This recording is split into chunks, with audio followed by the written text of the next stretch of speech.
Good morning.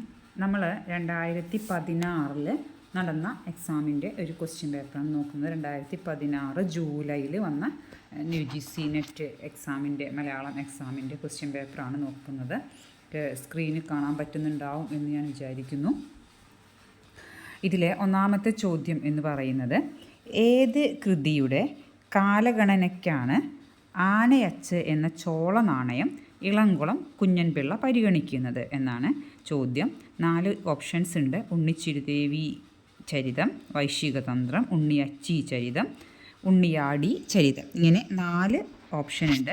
ഇതിൽ നിങ്ങൾ ഈ ഒരു അച്ച് എന്ന് കാണുമ്പോൾ ഉണ്ണിയച്ചി എന്ന് ഓർത്താൽ മതി കേട്ടോ. ഉണ്ണിയച്ചി ചരിതമാണ് കറക്റ്റ് ഉത്തരം എന്ന് പറയുന്നത്. ആനയച്ച് എന്ന ചോള നാണയത്തെ കാലഗണനയ്ക്ക് പരിഗണിക്കുന്നു എന്ന് പറയുന്നത് ഏത് കൃതിയുടെ കാലഗണനക്കാണെന്ന് ചോദിച്ചാൽ ഉണ്ണിയച്ചി ചരിതത്തിൻ്റെയാണ്. രണ്ടാമത്തെ ചോദ്യം, മലയാള ഭാഷോൽപത്തി സിദ്ധാന്തങ്ങൾ ചേരുംപടി ചേർക്കുക. സ്വതന്ത്ര ശാഖ, തമിഴിൻ്റെ സഹോദരി, സംസ്കൃതജന്യം, കൃത്രിമ മിശ്രഭാഷാജന്യം. പട്ടിക 2 വടക്കുംകൂർ, ആറ്റൂർ, ഇളംകുളം, ഹെർമൻ ഗുണ്ടർട്ട്. ഇതിൻ്റെ ശരിയായ ഉത്തരം എന്ന് പറയുന്നത് ഓപ്ഷൻ 1 അതായത് സ്വതന്ത്ര ശാഖ ആറ്റൂർ കൃഷ്ണപിഷാരടി, തമിഴിൻ്റെ സഹോദരി എന്ന് വിശേഷിപ്പിച്ചത് ഹെർമൻ ഗുണ്ടർട്ട്, സംസ്കൃതജന്യവാദം വടക്കുംകൂർ, കൃത്രിമ മിശ്രഭാഷാജന്യം എന്ന് പറഞ്ഞത് Elamkulam Kunjan Pillai. Correct answer option 1 കേട്ടോ. മൂന്നാമത്തെ ചോദ്യം, കാര്യം കർണാടകരും തെലുങ്കരും ദ്രാവിഡനാണെന്ന് ചിലർ പറയുന്നത് ശരിയല്ല എന്ന് ലീലാതിലകകാരൻ പറയുന്നു. കാരണം എ പറയുന്നത് ദ്രാവിഡ സംഘാത പാഠം അവർക്കില്ല, ബി അവരുടെ ഭാഷ തിരുവായ്മൊഴിയിൽ നിന്ന് വ്യത്യസ്തമാണ്. ഇങ്ങനെ 2 കാരണങ്ങളാണ് കൊടുത്തിട്ടുള്ളത്. ഇതിൻ്റെ ഉത്തരം എന്ന് പറയുന്നത് 2 കാര്യവും കാരണങ്ങളും ശരി എന്ന് പറയുന്നതാണ്. അതായത് രണ്ടാമത്തെ ഓപ്ഷൻ, കാര്യവും കാരണങ്ങളും ശരിയാണ്. കർണാടകരും തെലുങ്കിലും ദ്രാവിഡനാണെന്ന് ചിലർ പറയുന്നത് ശരിയല്ല എന്ന് ലീലാതിലകാരൻ പറഞ്ഞിട്ടുണ്ട്.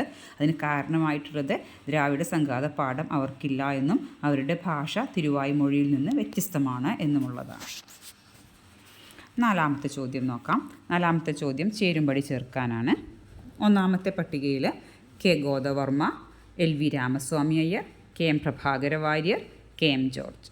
പട്ടിക 2 പൂർവ്വ കേരള ഭാഷ, അവരുടെ കൃതികളാണ് Ramacharitham and the study of early Malayalam, മലയാളത്തിൻ്റെ വളർച്ച, the evolution of Malayalam morphology, Kerala ഭാഷാ വിജ്ഞാനീയം. കറക്റ്റ് ഉത്തരം 3ാമത്തെ ഓപ്ഷനാണ്. അതായത് കെ ഗോദവർമ്മ കേരള ഭാഷാ Vijnaneeyam, LV Ramaswamy Iyer the evolution of Malayalam morphology, KM Prabhakara Warrier Poorva Kerala ഭാഷയുടെ കർത്താവാണ്, KM George Ramacharitam and the study of early Malayalam. ഇതിൽ വേറെ ഒരെണ്ണം കൂടിയും കൊടുത്തിട്ടുണ്ട്. മലയാളത്തിൻ്റെ വളർച്ച എന്ന് പറഞ്ഞിട്ട് 3ാമതൊരു ഓപ്ഷൻ ഉണ്ട്. അത് CK ചന്ദ്രശേഖരൻ നായരുടേതാണ് കേട്ടോ. CK ചന്ദ്രശേഖരൻ നായരാണ് മലയാളത്തിൻ്റെ വളർച്ച എന്ന് പറയുന്നത് എഴുതിയിട്ടുള്ളത്. ഇനി 5ാമത്തെ ചോദ്യം നോക്കാം. 5ാമത്തെ ചോദ്യം, ഊനമറ്റെഴുമി രാമചരിതത്തിലൊരു തെല്ല് ഉര ചെയ്യുവാൻ വിട്ടുപോയ ഭാഗം പൂരിപ്പിക്കാനാണ്. ഇത് എപ്പോഴും ഇടയ്ക്കൊക്കെ ചോദിക്കുന്ന ഒരു ചോദ്യമാണ്. ഞാൻ കണ്ടിട്ടുണ്ട് ക്വസ്റ്റ്യൻ പേപ്പറിൽ ഇതിന് മുൻപ്. ഇതിൻ്റെ വിട്ടുപോയ ഭാഗം 4 ഓപ്ഷൻസ് ഉണ്ട്. ഊഴിയിൽ ചെറിയവർക്കറിയുമാറ്, ഊഴിയിൽ പെരിയവർക്കറിയുമാറ്, ഊഴിയിൽ വലിയവർക്കറിയുമാറ്, ഊഴിയിൽ കുറിയവർക്കറിയുമാറ്. ഊനമറ്റെഴുമി രാമചരിതത്തിലൊരു തെല്ല് ഊഴിയിൽ ചെറിയവർക്കും അറിയുമാറ്. അതായത് ഓപ്ഷൻ 1 ശരിയായ ഉത്തരം എന്ന് പറയുന്നത്. ഊഴിയിൽ ചെറിയവർക്കും അറിയുമാറ് എന്നതാണ് അവിടെ വിട്ടുപോയ ഭാഗം എന്ന് പറയുന്നത്. ഇനി 6ാമത്തെ ചോദ്യം നോക്കാം. 6ാമത്തെ ചോദ്യം, കൃഷ്ണഗാഥയിലെ ഭാഷയും നിരണം കൃതികളിലെ ഭാഷയും തമ്മിൽ വലിയ അന്തരമുണ്ട്. കാരണം എ ദേശഭേദം, കാരണം ബി ൻ്റെ പ്രയോഗങ്ങൾ, മണിപ്രവാള ശൈലിയിലുള്ള വ്യവഹിത സമാസങ്ങൾ, ഉളനായ് മുതലായ പിൽക്കാലത്ത് ഖിലമായ പ്രയോഗങ്ങൾ കൃഷ്ണഗാഥയിലില്ല. ഏതാണ് കാര്യം, കാരണം ശരിയാണോ തെറ്റാണോ എന്നതാണ് ചോദ്യം. കൃഷ്ണഗാഥയിലെ ഭാഷയും നിരണം കൃതികളിലെ ഭാഷയും തമ്മിൽ വലിയ അന്തരമുണ്ട്. കാരണം എ ദേശഭേദമാണ്, കാരണം ബി എന്ന് പറയുന്നത് ൻ്റെ പ്രയോഗങ്ങൾ, മണിപ്രവാള ശൈലിയുള്ള വ്യവഹിത സമാസങ്ങൾ, ഉളനായ് മുതലായ പിൽക്കാലത്ത് ഖിലമായ പ്രയോഗങ്ങൾ കൃഷ്ണഗാഥയിലില്ല എന്നതാണ് വ്യത്യാസം, കൃഷ്ണഗാഥയും നിരണംകൃതികളും തമ്മിലുള്ള വ്യത്യാസം എന്ന് പറയാൻ കാരണം? ഇതിൻ്റെ ശരിയായ ഉത്തരം എന്ന് പറയുന്നത് കാര്യം ശരിയാണ്, കാരണങ്ങൾ രണ്ടും ശരിയാണ്. കൃഷ്ണഗാഥയിലെ ഭാഷയും നിരണംകൃതികളിലെ ഭാഷയും തമ്മിൽ വലിയ അന്തരമുണ്ട്. കാരണം ദേശഭേദം ഒരു കാരണമാണ്. അതുപോലെ തന്നെ ഇന്ത്യ പ്രയോഗങ്ങളും മണിപ്രവാള ശൈലിയുള്ള വ്യവഹിത സമാസങ്ങളും ഉളനായി മുതലായ പിൽക്കാലത്ത് ഖിലമായ പ്രയോഗങ്ങളൊന്നും കൃഷ്ണഗാഥയിലില്ല. അപ്പോൾ ഇത് രണ്ടുമാണ് കൃഷ്ണഗാഥയും നിരണംകൃതികളും തമ്മിലുള്ള വലിയ അന്തരമുണ്ട് എന്ന് പറയാനുള്ള കാരണങ്ങൾ.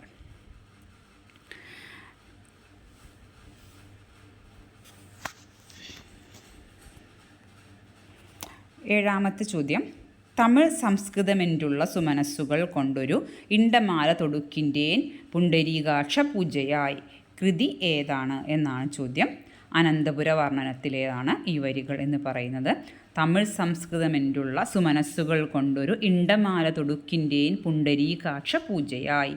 അനന്തപുര വർണ്ണനത്തിലെ വരികളാണ്. അടുത്തത് എട്ടാമത്തെ ചോദ്യം, അമലജലപൂരിത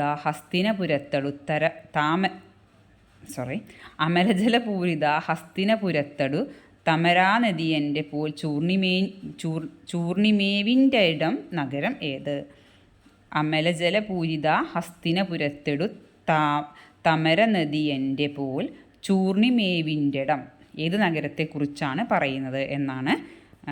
കൊടുങ്ങല്ലൂർ നഗരത്തെക്കുറിച്ചാണ് പറയുന്നത് കേട്ടോ. ഹസ്തിനപുരത്തൊരു തമരാനദിയൻ്റെ പോൽ ചൂർണിമേവിൻ്റെ ഇടം, അതായത് ഹസ്തിനപുരം പോലെയുള്ള എന്നതിനർത്ഥം ചൂർണി നദിയെക്കുറിച്ചും പറയുന്ന ഭാഗം. അപ്പോൾ ഇത് കൊടുങ്ങല്ലൂരിനെ കുറിച്ചാണ് പറയുന്നത്. അടുത്തത് 9ാമത്തെ ചോദ്യമാണ്. മുളങ്കൊമ്പ് എന്ന സന്ധികാരം വിവരിക്കാൻ ലീലാതിലകം നൽകുന്ന സൂത്രം ഏത് എന്നതാണ് ചോദ്യം. മുളങ്കൊമ്പ് എന്ന സന്ധികാര്യം വിവരിക്കാൻ ലീലാതിലകം നൽകുന്ന സൂത്രം ഏതാണ് എന്നാണ് ചോദ്യം. ഇതിൻ്റെ 4 ഓപ്ഷൻസ് ഉണ്ട്. ഓപ്ഷൻ 2 ശരിയായ ഉത്തരം എന്ന് പറയുന്നത്. മറ്റൊരു ഉദാഹരണമാണ് മാന്തോൽ. അതുപോലെ ലോനേക്ക് ഒരു ഉദാഹരണമാണ് വൺമേൽ. നോണക്കൊരു ഉദാഹരണമാണ് മുണ്ണൻ്റെ എന്ന് പറയുന്നത്. അതുപോലെ ഇതിൽ മറ്റൊന്ന് മത്സ്യധായോഗം കാദിഷു പഞ്ചമഹ എന്ന് പറയുന്നുണ്ടല്ലോ, അതിനുദാഹരണമാണ് മരന്തോറും എന്ന് പറയുന്നത് കേട്ടോ. അപ്പോൾ 4 ഓപ്ഷൻ 2 ശരിയായ ഉത്തരം എന്ന് പറയുന്നത്. 10ാമത്തെ ചോദ്യം നോക്കാം. 10ാമത്തെ ചോദ്യം എന്ന് പറയുന്നത്, അസ്തഗിരീശ്വര മസ്തക സീമനി ഭാസ്കര ഭഗവാൻ മറയുന്നേരം. ഈ വർണ്ണന ഏത് ചമ്പുവിലാണ് എന്നാണ് 10ാമത്തെ ചോദ്യം വന്നിട്ടുള്ളത്. ഭാഷാനൈഷധം ചമ്പു, കൊടിയ വിരഹം ചമ്പു, തെങ്കലിനാഥോദയം ചമ്പു, രാമായണം ചമ്പു. ഇത് ഉത്തരം ഭാഷാനൈഷധം ചമ്പുവാണ്. ഭാഷാനൈഷധം ചമ്പു എഴുതിയത് മഴമംഗലമാണ്. പിന്നെ രാമായണം ചമ്പു കാണുന്നുണ്ട് ഓപ്ഷനിൽ. രാമായണം ചമ്പു എഴുതിയത് പുനം നമ്പൂതിരിയാണ് കേട്ടോ. അപ്പോൾ ഈ വരികൾ ഒന്ന് ഓർത്തിരിക്കുക. അസ്ഥിഗിരീശ്വര മസ്തക സീമനി ഭാസ്കര ഭഗവാൻ മറയുന്നേരം എന്ന് പറയുന്നത് മഴമംഗലത്തിൻ്റെ ഭാഷാനൈഷധം ചമ്പുവിലെ വരികളാണ്. എന്തെങ്കിലും ഒരു കോഡൊക്കെ വെച്ചിട്ടൊന്ന് ഓർത്തിരുന്നാൽ മതി. 11ാമത്തെ ക്വസ്റ്റ്യൻ ചേരുംപടി ചേർക്കാനാണ്. മാപ്പിളപ്പാട്ടിൻ്റെ ഭാഗത്തു നിന്ന് വന്നതാണ്. A Mohiyuddin Mala, B Badarul Muneer Husnul Jamal, C വലിയ നസീഹത്ത് മാല, ഡി സഫലമാല. പട്ടിക 2 മോയിൻകുട്ടി വൈദ്യർ, പുന്നയൂർ കുളം ബാപ്പു, മാനക്കാരകത്ത് കുഞ്ഞിക്കോയ, ഖാസി മുഹമ്മദ്, മൊയ്തു മുസ്ലിയാർ. 5 ഓപ്ഷൻസ് ഉണ്ട്. 4 പട്ടിക എയിലുള്ളത്. കറക്റ്റ് ഉത്തരം എന്ന് പറയുന്നത് ഉത്തരം 1. 1ാമത്തെ ഓപ്ഷനാണ് കറക്റ്റ് എന്ന് പറയുന്നത്. അതായത് മൊഹീദ്ദീൻ മാല ഖാലി മുഹമ്മദിൻ്റെയാണ്, ബദറുൽ മുനീർ ഹുസ്നുൽ ജമാൽ മോയിൻകുട്ടി വൈദ്യരുടെയാണ്, വലിയ നസീഹത്ത് മാല മാനക്കാരകത്ത് കുഞ്ഞിക്കോയ, സഫലമാല മൊയ്തു മുസ്ലിയാർ. ഇതിൽ ബദറുൽ മുനീർ ഹുസ്നുൽ ജമാൽ മോയിൻകുട്ടി വൈദ്യരുതാന്ന് പറയുമ്പം ആ ഒരു ഓപ്ഷൻ വരുന്നത് ബി 1 എന്നിവരൊരു ഓപ്ഷൻ 1ാമത്തേത് മാത്രമേ ഉള്ളൂ കേട്ടോ. അങ്ങനെ വെച്ച് നോക്കിയാലും ഇത് കറക്റ്റ് കിട്ടുമായിരുന്നു. ഇനി 12ാമത്തെ ക്വസ്റ്റ്യൻ എന്താണ് എന്ന് നോക്കാം. ശാസനങ്ങളാണ്. ശാസനങ്ങൾ പഠിച്ചില്ലെങ്കിലും കൗടില്യം ശരിയായി പഠിച്ചാൽ പ്രാചീന ഭാഷാ സാഹിത്യത്തിൽ ഒരു പ്രവേശം ലഭിക്കുമെന്നുള്ളതിൽ സംശയമില്ല. ഈ പ്രസ്താവം ആരുടേതാണ്, ഏത് കൃതിയിലാണ് എന്നാണ്. ശാസനങ്ങൾ പഠിച്ചില്ലെങ്കിലും കൗടില്യം ശരിയായി പഠിച്ചാൽ പ്രാചീന ഭാഷാ സാഹിത്യത്തിൽ ഒരു പ്രവേശം ലഭിക്കുമെന്നുള്ളതിൽ സംശയമില്ല. അങ്ങനെ പറഞ്ഞത് ഇളംകുളം കുഞ്ഞൻപിള്ളയാണ്. കേരള ഭാഷയുടെ വികാസ പരിണാമങ്ങൾ എന്ന കൃതിയിലാണ് ഇളംകുളം കുഞ്ഞൻപിള്ള ഇങ്ങനെ പറഞ്ഞിട്ടുള്ളത്. ഇതിൽ കൃതി വേറിട്ട് ചോദിക്കുന്നത് കാരണം ഇളംകുളം 2 ഓപ്ഷൻ കൊടുത്തിട്ടുണ്ട്. ഇളംകുളത്തിൻ്റെ അന്നത്തെ കേരളവും ഇളംകുളത്തിൻ്റെ കേരള ഭാഷയുടെ വികാസ പരിണാമങ്ങളും കൊടുത്തിട്ടുണ്ട്. ശരിയായ ഉത്തരം ഓപ്ഷൻ 3 ഇളംകുളം കുഞ്ഞൻപിള്ള കേരള ഭാഷയുടെ വികാസ പരിണാമങ്ങൾ എന്ന് പറയുന്ന കൃതിയിലാണ് ശാസനങ്ങൾ പഠിച്ചിട്ടില്ലെങ്കിലും കൗടില്യം ശരിയായി പഠിച്ചാൽ തന്നെ ഭാഷാ സാഹിത്യത്തിൽ ഒരു പ്രവേശം ലഭിക്കും എന്ന് പറഞ്ഞത്. 13 ചോദ്യം. അങ്കുലീയാങ്കം ആട്ടപ്രകാരം ഏത് നാടകവുമായി ബന്ധപ്പെട്ടതാണ് എന്നാണ് ചോദ്യം. 4 ഓപ്ഷൻ ഉണ്ട്. പ്രതിജ്ഞായോഗന്തരായണം, സ്വപ്നവാസവദത്തം, ഭഗവദ്ഗീയം, ആശ്ചര്യചൂഡാമണി. ആശ്ചര്യചൂഡാമണിയാണ് കറക്റ്റ് ആൻസർ. ശക്തിഭദ്രനാണ് രചയിതാവ് കേട്ടോ. അങ്കുലീയാങ്കം ആട്ടപ്രകാരം ആശ്ചര്യചൂഡാമണിയുമായിട്ട് ബന്ധപ്പെട്ടിരിക്കുന്നു. ശക്തിഭദ്രനാണ് രചയിതാവ്. അടുത്ത ചോദ്യം 14 അല്ലേ. 14 വരികളും കാണ്ഡങ്ങളും ചേരുംപടി ചേർക്കുക എന്നതാണ്. എപ്പോഴും നമ്മൾ കുടുങ്ങിപ്പോകുന്നൊരു ഭാഗമാണ്. പട്ടിക 1 ഇടിവെട്ടിയിടും വണ്ണം വിൽമുറിഞ്ഞൊച്ച കേട്ട് നടുങ്ങി രാജാക്കന്മാരുരകങ്ങളെപ്പോലെ. രണ്ടാമത്തെ വരി ദണ്ഡകാരണ്യത്തിനാശു നീ പോകിൽ ഞാൻ ദണ്ഡധാരാലയത്തിന് പോയിടുവാൻ. സി മായാനിർമ്മിതമായ കനകമൃഗം കണ്ടു മായാസീതയും രാമചന്ദ്രനോടുര ചെയ്താൾ. ഡി വിശ്വമൂകാചലം സങ്കേതമായി വന്നു വിശ്വാസമോടിരിക്കുന്നതി തർക്കാത്മജൻ. പട്ടിക 2 കിഷ്കിന്ധാകാന്ഡം, ആരണ്യകാന്ഡം, സുന്ദരകാന്ഡം, ബാലകാന്ഡം, അയോധ്യാകാന്ഡം ഇങ്ങനെയാണ്. ഇതിൽ ഇടിവെട്ടിയിടും വണ്ണം വിൽമുറിഞ്ഞൊച്ച കേട്ട് നടുങ്ങി രാജാക്കന്മാരുരകങ്ങളെപ്പോലെ ബാലകാന്ഡത്തിലെ വരികളാണ്. പിന്നെ രണ്ടാമത് ദണ്ഡകാരണ്യത്തിനാശു നീ പോകിൽ ഞാൻ ദണ്ഡധാരാലയത്തിനു പോയിടുവാൻ എന്ന് പറയുന്നത് അയോധ്യാകാന്ഡത്തിലാണ്. ബാലകാന്ഡം, അയോധ്യാകാന്ഡം. 3 മായാനിർമ്മിതമായ കനകമൃഗം കണ്ടു മായാസീതയും രാമചന്ദ്രനോടുര ചെയ്താൾ ആരണ്യകാന്ഡത്തിലേതാണ്. ഋഷ്യമൂകാചലം സങ്കേതമായി വന്ന് വിശ്വാസമോടിരിക്കുന്നതി തർക്കാത്മജൻ കിഷ്കിന്ധാകാന്ഡത്തിലെ വരികളാണ് കേട്ടോ. കറക്റ്റ് ഓപ്ഷൻ എന്ന് പറയുന്നത് 1 ഓപ്ഷനാണ്. 15 കണ്ണാടി കാൺമോളവും തന്നുടെ മുഖമേറ്റം നന്നെന്ന് നിരൂപിക്കും എത്രയും വിരൂപന്മാർ. ആരുടെ വരികളാണ്, കൃതി ഏത് എന്നതാണ്. എഴുത്തച്ഛൻ്റെ മഹാഭാരതം കിളിപ്പാട്ട്. എല്ലാവർക്കും അറിയാൻ തോന്നുന്നു, അത് വിശദീകരിക്കുന്നില്ല. എഴുത്തച്ഛൻ്റെ മഹാഭാരതം കിളിപ്പാട്ടിലെ വരികളാണ്. 16 ചോദ്യം കാര്യകാരണ ചോദ്യമാണ്. കാര്യം കേരളത്തിലെ ഭക്തി പ്രസ്ഥാനത്തിന് ചരിത്രപരവും സാംസ്കാരികപരവുമായ കാരണങ്ങളുണ്ട്. കാരണം എ എഴുത്തച്ഛന് മുൻപുള്ള കാലഘട്ടം പ്രദർശിപ്പിച്ച വിശ്വാസരാഹിത്യവും ഛിദ്രവാസനകളും. ബി സദാചാര സങ്കല്പങ്ങൾക്കുണ്ടായ തകർച്ചയും കിടമത്സര യുദ്ധ ദുരന്തങ്ങളും. സി കേരളീയമായ കാരണങ്ങൾ ഭക്തിപ്രസ്ഥാനത്തിനില്ല. ഉത്തരേന്ത്യയിലെ ഭക്തിപ്രസ്ഥാനത്തിൻ്റെ അനുകൃതി മാത്രമാണ് അന്ന് പിറന്നത്. ഇതിൻ്റെ കറക്റ്റ് ഉത്തരം എന്ന് പറയുന്നത് 4 കാര്യം ശരി, കാരണം എയും ബിയും ശരി എന്നതാണ്. കേരളത്തിലെ ഭക്തിപ്രസ്ഥാനത്തിന് ചരിത്രപരവും സാംസ്കാരികപരവുമായ കാരണങ്ങളുണ്ട് എന്നത് ശരിയാണ്. 1 കാരണം എഴുത്തച്ഛന് മുൻപുള്ള കാലഘട്ടം പ്രദർശിപ്പിച്ച വിശ്വാസരാഹിത്യവും ഛിദ്രവാസനകളുമാണ്. അതുപോലെ തന്നെ സദാചാര സങ്കല്പങ്ങൾക്കുണ്ടായ തകർച്ചയും കിടമത്സര യുദ്ധ ദുരന്തങ്ങളും. 17 ചോദ്യം നോക്കിയാലോ. ചേരുംപടി ചേർക്കാനാണ്. പട്ടിക 1 ബുദ്ധചരിതം, ഡോക്ടർ ഫൗസ്റ്റ്, അംബ, ഔഷധാഹരണം. പട്ടിക 2 Olappamanna, OV Vijayan, Vallathol, Aymanam, NV Krishna Warrier. Buddhacharitham NV കൃഷ്ണവാര്യരുടേതാണ്. ഡോക്ടർ ഫൗസ്റ്റ് അയ്മനം കൃഷ്ണ കൈമൾ, അംബ ഒളപ്പമണ്ണയുടേതാണ്. ഔഷധാഹരണം വള്ളത്തോൾ നാരായണ മേനോൻ്റേതാണ്. ശരിയായ ഓപ്ഷൻ എന്ന് പറയുന്നത് ഓപ്ഷൻ 1 ബുദ്ധചരിതം NV, അതുപോലെ ഡോക്ടർ ഫൗസ്റ്റ് അയ്മനം, അംബ ഒളപ്പമണ്ണ, ഔഷധാഹരണം വള്ളത്തോൾ.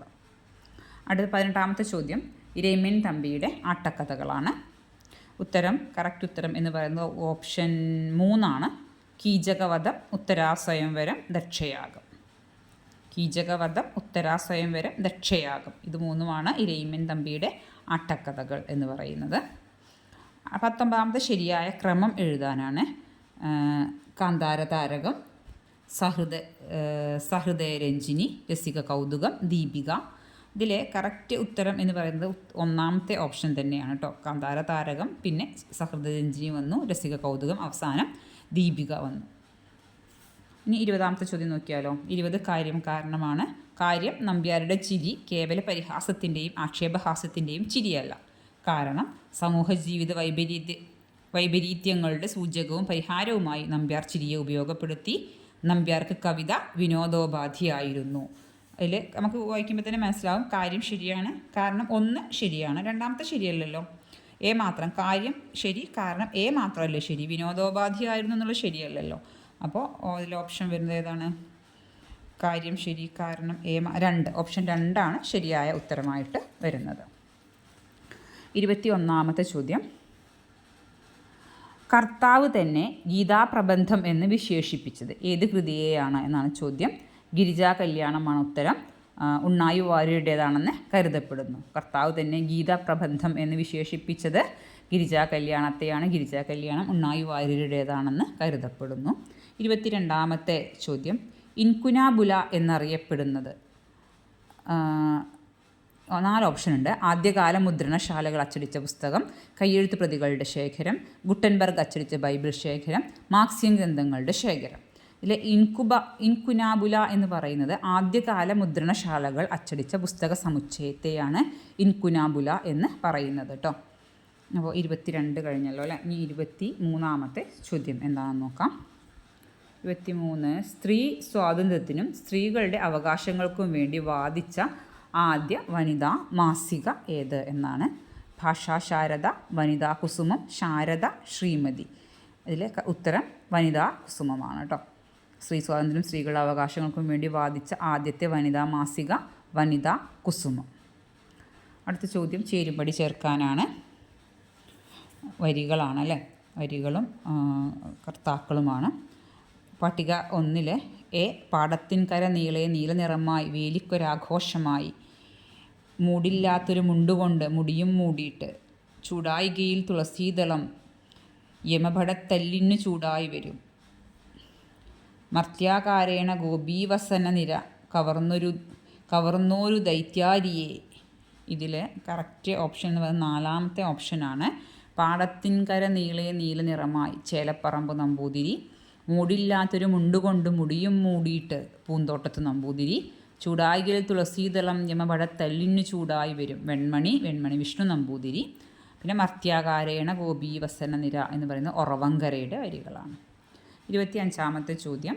താഴെ കൊടുത്തിരിക്കുന്നവയിൽ വള്ളത്തോളിൻ്റേതല്ലാത്ത രചന. കിളിക്കൊഞ്ചൽ, ജാതകം തിരുത്തി, ഇരുമ്പിൻ്റെ നൈരാശ്യം, യുവഭിക്ഷു. ഇതിൽ ഇരുമ്പിൻ്റെ നൈരാശ്യമാണ് വള്ളത്തോളിൻ്റേതല്ലാത്ത രചന. അത് ഉള്ളൂരിൻ്റേതാണ്. ഇരുമ്പിൻ്റെ നൈരാശ്യം ഉള്ളൂരിൻ്റെ കൃതിയാണ്. 26ാമത്തേത് വരി കൊടുത്തിട്ട് എഴുതിയത് ആരാണെന്നാണ്. നിൽക്കുമീ നിൽപ്പിൽ നിൽക്കാതെ നീങ്ങി മുന്നോട്ട് പോയിടാം, പിടിച്ചു തള്ളുമല്ലെങ്കിൽ പിന്നിൽ നിന്ന് വരുന്നവർ. ആരുടെ വരികളാണ്? ഉള്ളൂരിൻ്റെ വരികളാണ് കേട്ടോ. ഉള്ളൂരിൻ്റെ വരികളാണ്. നിൽക്കുമീ നിൽപ്പിൽ നിൽക്കാതെ നീങ്ങി മുന്നോട്ട് പോയിടാം, പിടിച്ചു തള്ളുമല്ലെങ്കിൽ പിന്നിൽ നിന്നും വരുന്നവർ. ഓപ്ഷൻ 2 കേട്ടോ ശരിയായ ഉത്തരം എന്ന് പറയുന്നത്. ഇനി 27ാമത്തേത് വീണ്ടും ചേരുംപടി ചേർക്കാനാണ്.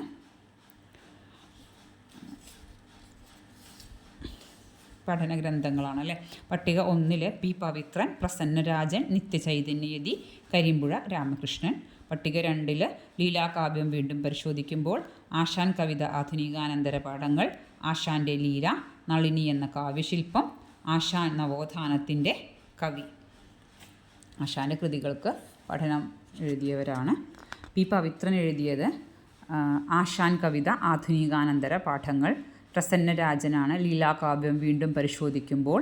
നിത്യചൈതന്യതിയുടെയാണ് നളിനി എന്ന കാവ്യശില്പം. കരിമ്പുഴ രാമകൃഷ്ണൻ്റേതാണ് ആശാൻ്റെ ലീല എന്ന് പറയുന്നത്. ആശാൻ നവോത്ഥാനത്തിൻ്റെ കവി എന്ന് പറയുന്ന ഒരു അശോ എന്ന ഒരു ഓപ്ഷനും കൂടി ഇല്ലേ അതിൽ, അത് തായാട്ട് ശങ്കരൻ എഴുതിയതാണ് കേട്ടോ. അപ്പോൾ കറക്റ്റ് ഓപ്ഷൻ ഏതാണ് വരിക? കറക്റ്റ് ആൻസർ 1 വരിക, 1 കേട്ടോ. ഒന്നാമത്തെ ഓപ്ഷനാണ് കറക്റ്റ്. പി പവിത്രൻ ആശാൻ കവിത ആധുനികാനന്തര പാഠങ്ങൾ, പ്രസന്നരാജൻ ലീലാകാവ്യം വീണ്ടും പരിശോധിക്കുമ്പോൾ, നിത്യചൈതന്യയതി നളിനി എന്ന കാവ്യശില്പം, കരിമ്പുഴ രാമകൃഷ്ണനാണ് ആശാൻ്റെ ലീല എഴുതിയിട്ടുള്ളത്. ആശാൻ നവോത്ഥാനത്തിൻ്റെ കവി എഴുതിയത് തായാട്ട് ശങ്കരൻ. ആശാൻ നവോത്ഥാനത്തിൻ്റെ കവി തായാട്ട് ശങ്കരൻ. ഇനി 28ാമത്തെ ചോദ്യം. കത്തിയളർന്ന് മനയോല പോയി കവിൾ വീർത്തു വിഷണ്ണനായി ദ്വാരകാപാലകൻ എഴുതിയത് ആരാണെന്നാണ്, ആരുടെ വരികളാണ് എന്നാണ്. ഓപ്ഷനിൽ വയലാറുണ്ട്, ഒളപ്പമണ്ണയുണ്ട്, ജി ശങ്കരക്കുറുപ്പും കുഞ്ഞിരാമൻ നായരും ഉണ്ട്. വയലാർ രാമവർമ്മയാണ് കറക്റ്റ്. കത്തിയളർന്നു മനയോല പോയി കവിൾ വീർത്തു വിഷണ്ണനായി ദ്വാരകാപാലകൻ വയലാറിൻ്റെ വരികളാണ് കേട്ടോ. അടുത്തത് ചേരുംപടി ചേർക്കാനുള്ള ചോദ്യമാണ്. കൃതികളും എഴുത്തുകാരുമാണ്. പട്ടിക 1 ഗസൽ, ബി വെയിൽ തിന്നുന്ന പക്ഷി, കാണെ കാണെ ജലഭൂപടം, വീരാൻകുട്ടി ബാലേന്ദ്രൻ ചുള്ളിക്കാട്, എ അയ്യപ്പൻ, പി രാമചന്ദ്രൻ, അനിതാ തമ്പി. ഗസൽ ബാലേന്ദ്രൻ ചുള്ളിക്കാടിൻ്റേതാണ്. വെയിൽ തിന്നുന്ന പക്ഷി എ അയ്യപ്പൻ്റെ, കാണക്കാണെ പി രാമചന്ദ്രൻ്റേതാണ്. ജലഭൂപടം നമുക്കൊക്കെ അറിയാം വീരാൻകുട്ടി മാഷിൻ്റേതാണ്. D1 വരുന്നത് ഒരൊറ്റ ഓപ്ഷൻ, 4ാമത്തെ ഓപ്ഷൻ കേട്ടോ. അപ്പോൾ അതാണ് കറക്റ്റ് എന്ന് പറയുന്നത്. ഏതെങ്കിലും ഒരെണ്ണം അറിഞ്ഞിരുന്നാൽ മതി നമുക്ക്. ഗസൽ ചുള്ളിക്കാടിൻ്റേതാണെന്നോ അല്ലെങ്കിൽ, പക്ഷെ അത് ഒരുപാട് തവണ വന്നിട്ടുണ്ട്. എ എന്നുള്ളത് 2 എന്ന ഓപ്ഷൻ 2 പ്രാവശ്യം വന്നിട്ടുണ്ട്. പക്ഷേ ഇതിൽ ജലഭൂപടം വീരാൻകുട്ടിയുടേതാണെന്നുള്ളത് ഒരു പ്രാവശ്യം. ഏതെങ്കിലുമൊക്കെ 1-2 അറിഞ്ഞു കഴിഞ്ഞാൽ നമുക്ക് ആ ഓപ്ഷൻ വെച്ചിട്ട് തന്നെ കറക്റ്റ് ചെയ്യാൻ പറ്റും. ഇനി 30ാമത്തെ ചോദ്യം. പ്രസിദ്ധീകരണ വർഷം അനുസരിച്ച് ശരിയായ ക്രമമേത് എന്നാണ്. ഒക്കെ നമ്മുടെ ഒ വി വിജയൻ്റെ കൃതികളാണ്. ഒ വി വിജയൻ്റെ കൃതികളുടെ എന്താ പറയുക, ഒരു ക്രോണോളജിക്കൽ ഓർഡർ എന്ന് പറയുന്നത് ഫസ്റ്റ് ഖസാക്കിൻ്റെ ഇതിഹാസം, പിന്നെ ധർമ്മപുരാണം, പിന്നെ ഗുരുസാഗരം, തലമുറകളാണ് അവസാനമായിട്ട് വരുന്നത്. വർഷങ്ങൾ: ഖസാക്കിൻ്റെ ഇതിഹാസം 69, ധർമ്മപുരാണം 85, ഗുരുസാഗരം 1987, തലമുറകൾ 1997 കേട്ടോ. തലമുറകൾ 2 വരുന്നുണ്ടല്ലേ, തലമുറകൾ അവസാനം വരുന്നത്. ഓക്കെ, അപ്പോൾ ഇതിൽ കറക്റ്റ് ഓപ്ഷൻ എന്ന് പറയുന്നത് 1ാമത്തത് കേട്ടോ.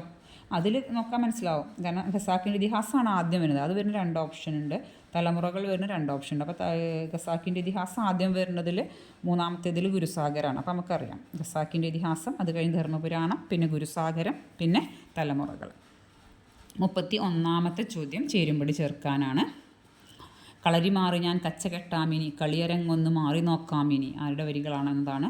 ആ മഹാസിദ്ധികൾ മാഞ്ഞുപോയി പ്രാണനിൽ പാഴ്മഞ്ഞു വീഴുകയായിന്ന്, കഷ്ടമാ പൂർണ്ണത കൊണ്ടെന്തിനിങ്ങനെ കെട്ടിപ്പടുത്തതീ ലോകം, അകലെ വണിക്കുകൾ വിലപേശുന്നു കൂടാരങ്ങളിലെങ്ങും യാചകരലയുന്നു. ഇവർക്ക് നമുക്ക് കേട്ട് പരിചയമുള്ള വരികളാണ്. ഒന്നാമത്തേത് മണിനാഥത്തിലെ വരികളാണ്. കളരി മാറി ഞാൻ കച്ചകെട്ടാമിനി കളിയരങ്ങൊന്ന് മാറി നോക്കാമിനി ഇടപ്പള്ളിയുടെ വരികളാണ്. പിന്നെ ആ മഹാസിദ്ധികൾ മാഞ്ഞുപോയി പ്രാണനിൽ പാഴ്മഞ്ഞു വീഴുകയായിന്ന് ബാലാമണിയമ്മയുടെ വരികളാണ്. കഷ്ടപൂർണ്ണത കൊണ്ടെന്തിനിങ്ങനെ കെട്ടിപ്പടുത്തതീ ലോകം ചങ്ങമ്പുഴയാണ്. അകലെ വണിക്കുകൾ വിലപേശുന്നു കൂടാരങ്ങളിലെങ്ങും യാചകരലയുന്നു NV കൃഷ്ണവാര്യരുടേതാണ്.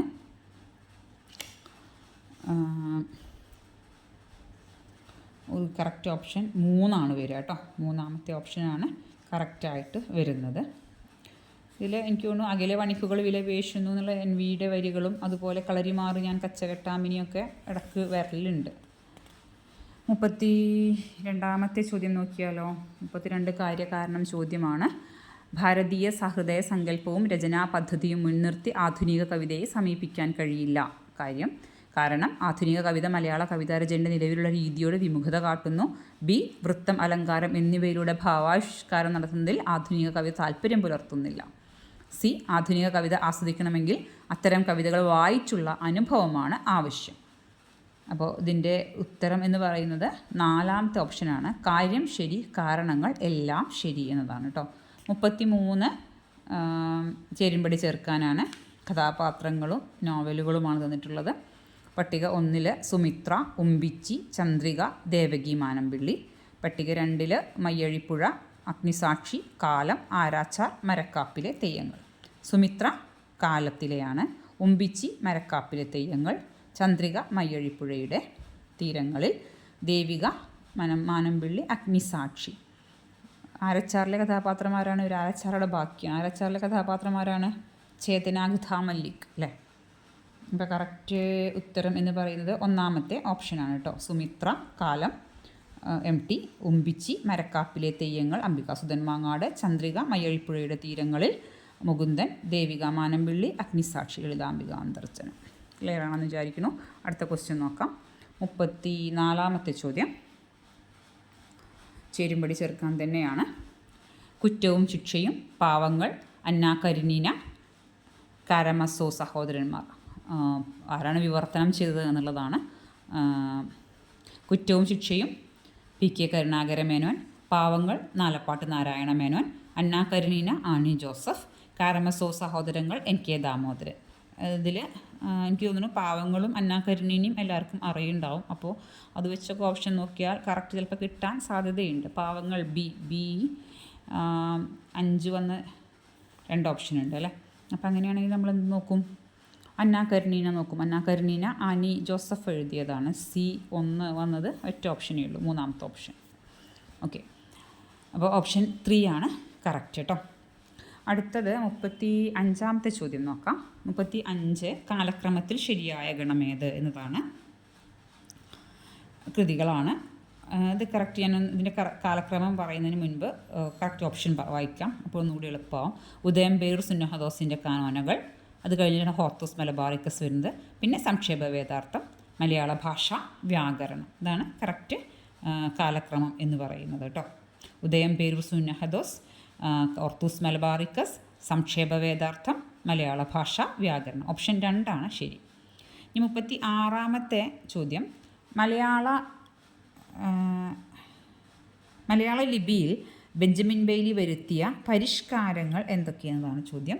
4 ഓപ്ഷൻസ് ഉണ്ട്. A, ലിപികളുടെ എണ്ണം 500 ചതുരവടിവിൽ നിന്ന് വട്ടവടിവിലേക്ക് മാറ്റി, കൂട്ടക്ഷരങ്ങളെ പിരിച്ചെഴുതുന്ന രീതി സ്വീകരിച്ചു. ഇങ്ങനെ 3 ഓപ്ഷനാണ് ഇതിലുള്ളത്. ഇതിൽ ശരിയായത് എന്ന് പറയുന്നത്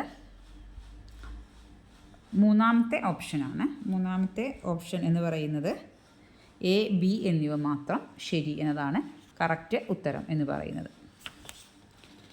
ലിപികളുടെ എണ്ണം 500 അതുപോലെ ചതുരവടിവിൽ നിന്ന് വട്ടവടിവിലേക്ക് മാറ്റിയതും ബെയ്ലി നടത്തിയ പരിഷ്കാരങ്ങളാണ്. ഈ കൂട്ടക്ഷരങ്ങളെ പിരിച്ചെഴുതുന്ന രീതി എന്ന് പറയുന്നത് മലയാളത്തിൽ നടപ്പിൽ വരുത്തിയത് കണ്ടത്തിൽ വർഗീസ് മാപ്പിളയാണ് കേട്ടോ. അപ്പോൾ ഇതിൽ നമുക്ക് ചോദ്യം വന്നിട്ടുള്ളത് ബെഞ്ചമിൻ ബെയ്ലി, ബെഞ്ചമിൻ ബെയ്ലിയാണ്. ബെഞ്ചമിൻ ബെയ്ലി ലിപി 500 ആക്കിയതും ചതുരവടിവിൽ നിന്ന് വട്ടവടിവിലേക്ക് മാറ്റിയതും കൂട്ടക്ഷരങ്ങളെ പിരിച്ചെഴുതിയത് കണ്ടത്തിൽ വർഗീസ് മാപ്പിളയാണ്. ഇനി 37ാമത്തെ ചോദ്യം. ശരിയായ രചനാക്രമം ഏത് എന്നതാണ്. വർഷങ്ങൾക്കനുസരിച്ച് ക്രോണോളജിക്കൽ ഓർഡറാണ്. ഇതിലെ കറക്റ്റ് ഉത്തരം 4ാമത്തെ ഓപ്ഷനാണ് കേട്ടോ. കല്യാണി നാടകം, എബ്രായക്കുട്ടി, ലക്ഷ്മി കല്യാണി നാടകം, ചക്കി ശങ്കരം. ചക്കി ശങ്കരമാണ് അവസാനം വരിക. അതിന് മുൻപ് ചക്കി ശങ്കരം മുൻഷി രാമക്കുറുപ്പല്ലേ, 1893. അതിൻ്റെ മുന്നേ ലക്ഷ്മി കല്യാണം വരും, KC കേശവപിള്ളയുടെ, അത് 1893. പിന്നെ എബ്രായക്കുട്ടി കണ്ടത്തിൽ വർഗീസ് മാപ്പിള 1891. കല്യാണി നാടകം കൊടുങ്ങല്ലൂർ കൊച്ചുണ്ണി തമ്പുരാൻ 1889. ലക്ഷണയുക്തമായ ആദ്യ നാടകം എന്നറിയപ്പെടുന്നത് കല്യാണി നാടകമാണ്. കൊടുങ്ങല്ലൂർ കൊച്ചുണ്ണി തമ്പുരാനാണ് എഴുതിയിട്ടുള്ളത് കേട്ടോ. 38ാമത്തെ ചോദ്യം എന്തായിരുന്നു? അവന് തോന്നുമ്പോൾ അവൻ കർട്ടനുയർത്തിയാൽ എനിക്ക് തോന്നുമ്പോൾ ഞാൻ നാടകം കളിക്കും, അത് തീരുമാനിക്കേണ്ടയാൾ ഞാനാണല്ലോ. ഈ സംഭാഷണത്തിൽ ആരംഭിക്കുന്ന നാടകം ഏത്? CJ നാടകമാണ് കേട്ടോ. CJ തോമസിൻ്റെ 1128 ക്രൈം 27 എന്ന് പറയുന്ന നാടകമാണ്. നാടകത്തിനുള്ളിലെ നാടകമാണ്. ഒരു നാടകമാണ്. ആ നാടകത്തിൽ പറയുന്നത് മറ്റൊരു നാടകത്തെ, അതിൻ്റെ ഉള്ളിൽ ഒരു നാടകത്തെക്കുറിച്ചാണ് പറയുന്നത്. അപ്പോൾ അതിലുള്ളൊരു ഡയലോഗാണത്. അവന് തോന്നുമ്പോൾ അവൻ കർട്ടനുയർത്തിയാൽ എനിക്ക് തോന്നുമ്പോൾ ഞാൻ നാടകം കളിക്കും, അത് തീരുമാനിക്കേണ്ടയാൾ ഞാനാണല്ലോ എന്ന് പറയുന്നത് CJ നാടകത്തിലാണ്. ഓപ്ഷൻ 1 ശരിയായ ഉത്തരം. 39ാമത്തെ ചോദ്യം. കാര്യം NN പിള്ളയുടെ രചനാരീതി പതിവ് പ്രൊഫഷണൽ നാടക രീതിയിൽ നിന്ന് വ്യത്യസ്തവും ശ്രദ്ധേയവുമായിരുന്നു. കാരണം പിള്ളയുടെ രചനകളിൽ ഭാരതീയ വൃത്തി, അതായത് സംഭാഷണത്തിനുള്ള പ്രാധാന്യം. B, അംഗങ്ങളും കഥാപാത്രങ്ങളുടെയും എണ്ണക്കുറവ്. C, സ്വീകൃത പ്രമേയത്തിൻ്റെ സമഗ്ര പ്രകാശനത്തിന് ആവശ്യമില്ലാത്ത ഘടകങ്ങളുടെ നിരാസം. D, നായക കഥാപാത്രങ്ങളുടെ അതിമാനുഷ ഭാവം. NN പിള്ളയുടെ രചനാരീതി പതിവ് പ്രൊഫഷണൽ നാടക രീതിയിൽ നിന്നും വ്യത്യസ്തവും ശ്രദ്ധേയവുമാവാൻ എന്താണ് കാരണം എന്നതാണ് ഉത്തരം. കാര്യം ശരിയാണ്. കാരണം എയും ബിയും സിയുമാണ്. അതായത് ഈ ഒരു ഡി നായക കഥാപാത്രങ്ങളുടെ അതിമാനുഷ ഭാവം നമുക്കൊരിക്കലും NN പിള്ളയുടെ നാടകങ്ങളിൽ കാണാൻ കഴിയില്ല.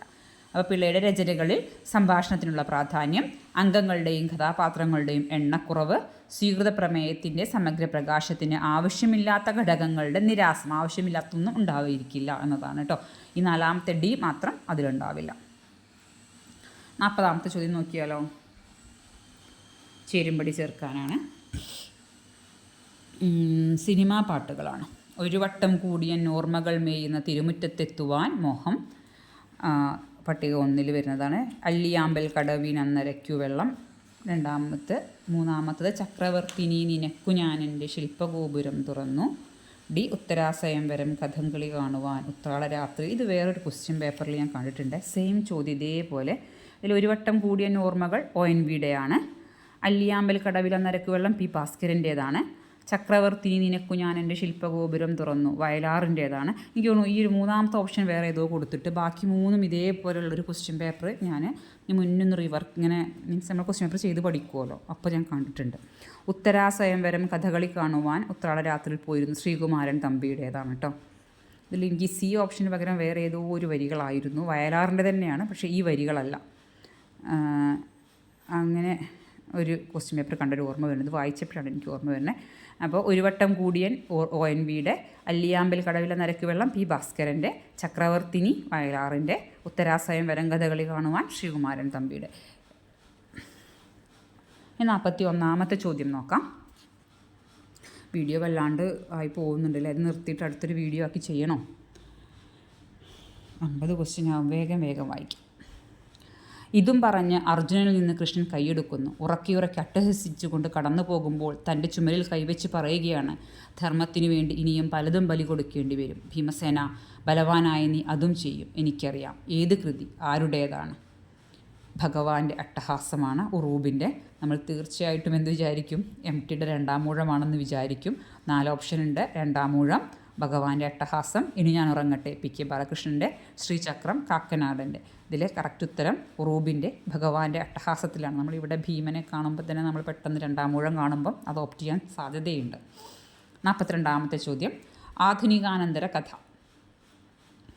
വ്യവസ്ഥാപിത ധാർമ്മിക വ്യവസ്ഥകളെ പൂർണ്ണമായും നിരാകരിക്കുന്നില്ല. സാധാരണ ജീവിതാനുഭവങ്ങൾ ആവിഷ്കരിക്കുന്നില്ല. ശരീരം എഴുത്തിൻ്റെ ഒരു കേന്ദ്ര വിഷയമാകുന്നു. ദളിത്, സ്ത്രീ, പരിസ്ഥിതി പ്രശ്നങ്ങൾ ഉയർത്തിക്കൊണ്ടുവരുന്നു. ഇതിൽ ഏതാണ് ശരി എന്നതാണ്. സിയും ഡിയുമാണ് ശരി. അതായത് ആധുനികാനന്തര കഥ സാധാരണ ജീവിതാനുഭവങ്ങൾ ആവിഷ്കരിക്കുന്നില്ല എന്ന് പറയുന്നതും ധാർമ്മിക വ്യവസ്ഥകളെ പൂർണ്ണമായും നിരാകരിക്കുന്നില്ല എന്ന് പറയുന്നത് തെറ്റാണ്. ശരീരം എഴുത്തിൻ്റെ ഒരു വിഷയകേന്ദ്രമാകുന്നുണ്ട്. അതുപോലെ തന്നെ ദളിത് സ്ത്രീ പരിസ്ഥിതി പ്രശ്നങ്ങൾ ഉയർത്തിക്കൊണ്ടുവരുന്നുണ്ട്. 43ാമത്തെ ചോദ്യം. നാരായൻ്റേതല്ലാത്ത കൃതി ചെറുകഥ ഏത് എന്നതാണ് 43ാമത്തെ ചോദ്യം എന്ന് പറയുന്നത്. തേൻവരിക്ക, ഈനാം ചക്കി, തലയ്ക്കും മുലക്കും കരം, പന്തിഭോജനം. പന്തിഭോജനം അദ്ദേഹത്തിൻ്റെതല്ലല്ലോ അല്ലേ, അപ്പോൾ നമുക്ക് എളുപ്പമല്ലേ നോക്കാൻ. പന്തിഭോജനം സന്തോഷ് ചിക്കാനത്തിൻ്റേതല്ലേ. നാരായൻ്റേതല്ലാത്ത ചെറുകഥ പന്തിഭോജനം. 44. പിതൃഘടികാരം എന്ന കൃതി എന്താണ് എന്നാണ് ചോദ്യം. പിതൃഘടികാരം പഠനമാണ് കേട്ടോ. OV വിജയൻ്റെ കൃതികളെക്കുറിച്ച് PK രാജശേഖരൻ നടത്തിയ പഠനമാണ് പിതൃഘടികാരം. OV വിജയൻ്റെ കൃതികളെക്കുറിച്ചിട്ട് PK രാജശേഖരൻ നടത്തിയ പഠനമാണ് പിതൃഘടികാരം. അതുകൊണ്ട് പഠനം എന്ന ഇതിലാണ് കാറ്റഗറിയിലാണ് പിതൃഘടികാരം വരിക. 45ാമത്തെ ചോദ്യം. തങ്ങളുടെ ഭാഷ നിലനിൽക്കുന്നിടത്തോളം കാലം കേരളീയർ ഏറ്റവും അധികമായി ഓമനിക്കാനുള്ള 2 കവികൾ മാത്രമേ ഇന്നുവരെ ഈ മണ്ണിൽ ജനിച്ചിട്ടുള്ളൂ എന്ന് കേസരി ബാലകൃഷ്ണപിള്ള പ്രസ്താവിക്കുന്നത് ഏത് കവികളെ പറ്റിയാണ് എന്നാണ്. ഇതിൻ്റെ ഉത്തരം കുഞ്ചൻ നമ്പ്യാരെയും ചങ്ങമ്പുഴയെയും കുറിച്ചാണ് ഇത് കേസരി പറഞ്ഞിട്ടുള്ളത് കേട്ടോ. അതായത് നമ്മുടെ ഭാഷ നിലനിൽക്കുന്നിടത്തോളം കാലം നമ്മൾ ഏറ്റവും അധികം ഓമനിക്കാനുള്ള 2 കവികൾ ഒന്ന് കുഞ്ചൻ നമ്പ്യാരും ഒന്ന് ചങ്ങമ്പുഴയുമാണെന്നാണ് കേസരി പറയുന്നത്. 46ാമത്തെ ചോദ്യം. നോവലിൻ്റെ പരിണാമ ചരിത്രത്തിൽ ഭക്തിൻ ചൂണ്ടിക്കാണിക്കുന്ന 2 അടിസ്ഥാന വ്യത്യാസങ്ങൾ. ഇതിലെ സ്ഥലകാലങ്ങളുള്ള മനോഭാവങ്ങളും ഭാഷയോടുള്ള മനോഭാവങ്ങളുമാണ് ശരി. അതായത് ഓപ്ഷൻ 1 ശരി. പ്രമേയ വൈവിധ്യങ്ങൾ എന്ന് പറയുന്നത് ഭക്തിയും ചൂണ്ടിക്കാണിക്കുന്ന വ്യത്യാസമില്ല. ഭാഷയോടുള്ള മനോഭാവവും സ്ഥലകാലങ്ങളുള്ള മനോഭാവവുമാണ് നോവലിൻ്റെ പരിണാമ ചരിത്രത്തിൽ ഭക്തിയും ചൂണ്ടിക്കാണിക്കുന്ന അടിസ്ഥാന വ്യത്യാസങ്ങൾ എന്ന് പറയുന്നത്. 47ാമത്തെ ചോദ്യം, വേഡ്സ്വർത്തിൻ്റെ അഭിപ്രായത്തിൽ കാവ്യത്തിന് ഏറ്റവും ഉചിതമായ ഭാഷ ഏതാണ് എന്നാണ്. വേഡ്സ്വർത്ത് എന്ന് പറയുമ്പോൾ തന്നെ നമ്മളെ മൈൻഡിലേക്ക് വരിക ഗ്രാമീണ ഭാഷയാണ്. അപ്പോൾ ഗ്രാമീണ ഭാഷ ഓപ്ഷൻ 4 ശരി. 48 മമ്മടൻ ചൂണ്ടിക്കാട്ടുന്ന കാവ്യഹേതുക്കൾ ഏതൊക്കെ എന്നതാണ്. 4 ഓപ്ഷൻ ഉണ്ട്. ശക്തിയും നിപുണതയും, ശാസ്ത്രം, കാവ്യം എന്നിവയുടെ അനുസന്ധാനം, അഭ്യാസം, അലങ്കാരവും വൃത്തവും. 48ാമത്തെ ചോദ്യം, അലങ്കാരവും വൃത്തവുമാണ് മമ്മടൻ ചൂണ്ടിക്കാണിക്കുന്ന കാവ്യഹേതുക്കൾ എന്ന് പറയുന്നത്. എത്രാമത്തെ ഓപ്ഷൻ? 4ാമത്തെ ഓപ്ഷൻ ഡി. ഓപ്ഷൻ ഡി ട്ടോ ആണ് ശരിയായിട്ട് വരിക. അപ്പോൾ ഇതിലെ കറക്റ്റ് ഉത്തരം എന്ന് പറയുന്നത് ഏതൊക്കെയാണെന്ന് ചോദിച്ചിട്ടുണ്ടെങ്കിൽ എ, ബി, സിയും ശരിയാണ് എന്നതാണ്. ഒരു ഓപ്ഷൻ വരുന്നത് എ, ബി, സിയും ശരി എന്ന് പറയുന്നത് 3ാമത്തെ ഓപ്ഷനാണ് കറക്റ്റ് ഉത്തരം വരിക. മന്മടൻ ചൂണ്ടിക്കാണിക്കുന്ന കാവ്യഹേതുക്കൾ ശക്തിയും നിപുണതയും, ശാസ്ത്രം, കാവ്യം എന്നിവയുടെ അനുസന്ധാനം, അഭ്യാസം. അലങ്കാരവും വൃത്തവും ഉണ്ടാവില്ല കേട്ടോ. 49ാമത്തെ ചോദ്യം, രസം പ്രതീതമാകുന്നില്ല, ഉൽപ്പന്നമാകുന്നില്ല, അഭിവ്യക്തമാകുന്നില്ല, സംഭവിക്കുന്നത് ബോജകത്വമാണ് എന്ന് സിദ്ധാന്തിച്ചത് ആര്? ബോജകത്വമാണെന്ന് പറഞ്ഞത് ഭട്ടനായകൻ കേട്ടോ. ഭട്ടനായകനാണ് ശരിയായ ഉത്തരം. ഓപ്ഷൻ 2. അടുത്ത ചേരുംപടി ചേർക്കാനാണ്. അനുമാനങ്ങളാണ് പറയുന്നത്. പുക കണ്ട് തീയുണ്ടെന്ന് അനുമാനിക്കുന്നത് എന്താണ്? കാര്യകാരണഭാവമാണ്. ചെടി നിൽക്കുന്നത് കണ്ട് അടിയിൽ വേരുണ്ടെന്ന് ഊഹിക്കുന്നത് അവയവാവയവ വിഭാവമാണ്. നിലാവ് കണ്ട് ചന്ദ്രനുച്ചുവെന്ന് ഊഹിക്കുന്നത് ധർമ്മധർമ്മീഭാവമാണ്. ജീവികൾക്കെല്ലാം മരണമുണ്ടെന്നറിഞ്ഞ് തനിക്കും ഉണ്ടാവുമെന്ന് ഊഹിക്കുന്നത് മരിക്കേണ്ടി വരുമെന്നറിയുന്നത് സാമാന്യ വിശേഷ ഭാവമാണ്. ഇത് ഓപ്ഷൻ 1 ശരിയായ ഉത്തരം എന്ന് പറയുന്നത്. പുക കണ്ട് തീയുണ്ടെന്ന് പറയുന്നത് കാര്യകാരണഭാവം. ചെടി നിൽക്കുന്നതിൻ്റെ അടിയിൽ വേരുണ്ടെന്ന് ഊഹിക്കുന്നത് വിഭാവം. നിലാവ് കണ്ട് ചന്ദ്രനുണ്ടെന്ന് പറയുന്നത് ധർമ്മധർമ്മീഭാവം. ജീവികൾക്കെല്ലാം മരണമുണ്ടെന്ന് നമുക്കും മരണമുണ്ടാവുമെന്ന് പറയുന്നത് സാമാന്യ വിശേഷ ഭാവം. 51ാമത്തെ ചോദ്യം, പ്ലേറ്റോ പ്രചോദനത്തെ പ്രതിപാദിക്കുന്ന ഗ്രന്ഥം ഏത് എന്നാണ് ചോദ്യം. പ്ലേറ്റോ പ്രചോദനത്തെ പറ്റി പ്രതിപാദിക്കുന്ന ഗ്രന്ഥം ഇയോണാണ്. പ്ലേറ്റോയുടേതാണ് ഇയോൺ. 52 ആദ്യത്തെ കാൽപ്പനിക നിരൂപകൻ എന്ന് സ്കോട്ട് ജെയിംസ് വിശേഷിപ്പിക്കുന്നത് ആരെയാണ്? ലോങ്കിനസിനെയാണ്. ഓപ്ഷൻ 2 ലോങ്കിനസ് ആണ്. പിന്നെ 3ാമത്തേത് ചേരുംപടി ചേർക്കാനാണ്. 1ാമത്തെ പട്ടികയിൽ നാച്ചുറലിസം, ഫ്യൂച്ചറിസം, എക്സ്റ്റൻഷനലിസം, സെറിയലിസം.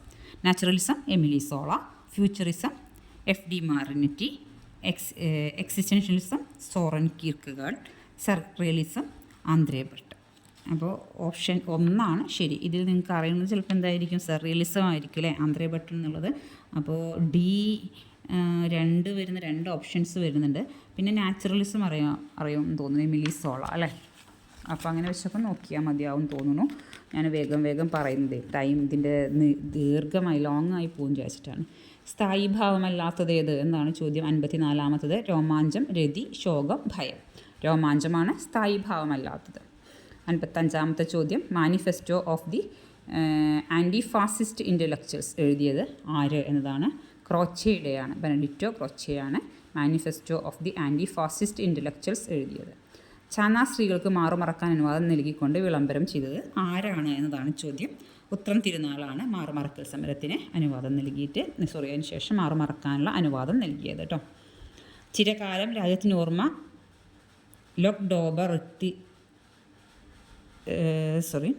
ചിരകാലം രാജ്യത്തിനോർമ്മയിൽ ഒക്ടോബറിൽ 27 തെളിഞ്ഞു മിന്നും എന്ന് P. ഭാസ്കരൻ്റെ കവിതയിൽ സൂചിതമാകുന്ന പ്രസിദ്ധ സമരം ഏത് എന്നതാണ്. ഒക്ടോബറിൽ എന്നുണ്ട് അവിടെ.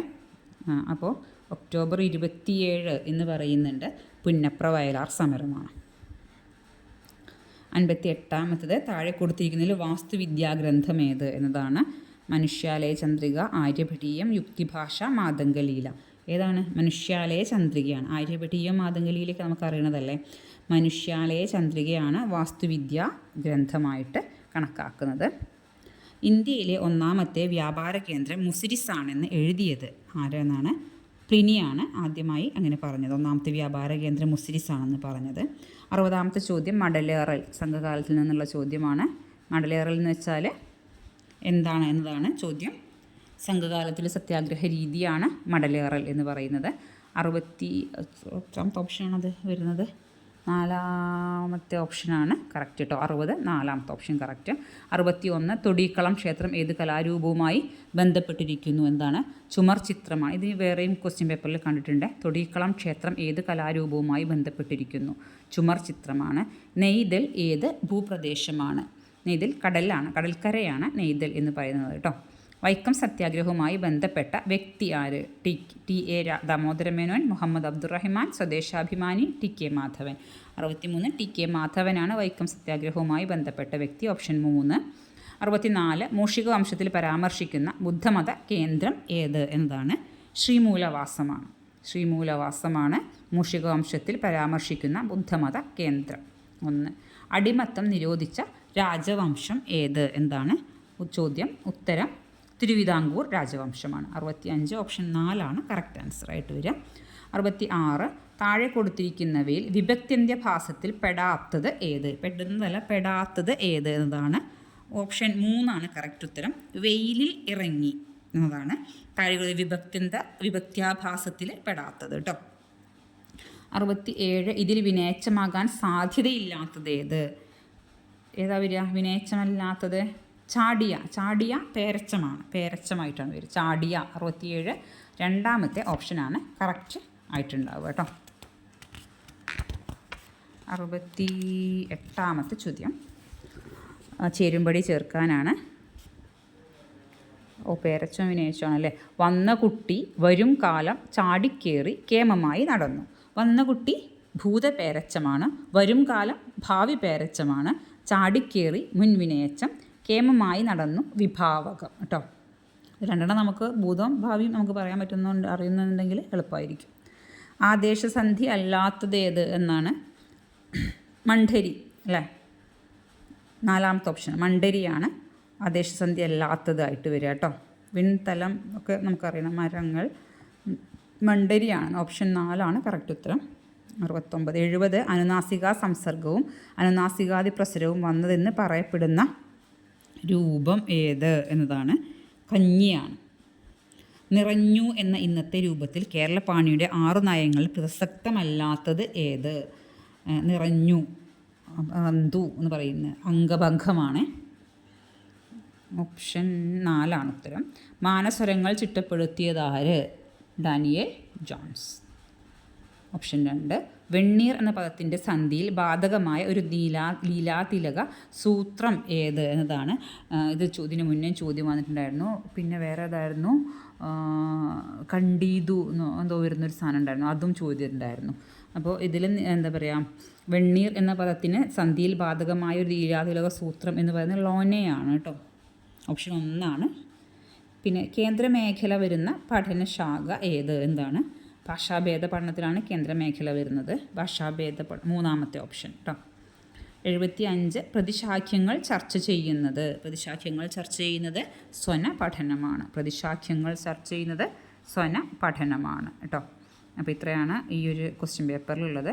ക്ലിയർ ആണെന്ന് വിചാരിക്കുന്നു. എന്തെങ്കിലും സംശയം ഉണ്ടെന്നുണ്ടെങ്കിൽ നിങ്ങൾ കമൻറ്റായി ചോദിച്ചാൽ മതി, അറിയുന്ന ഉത്തരം പറഞ്ഞു തരാം.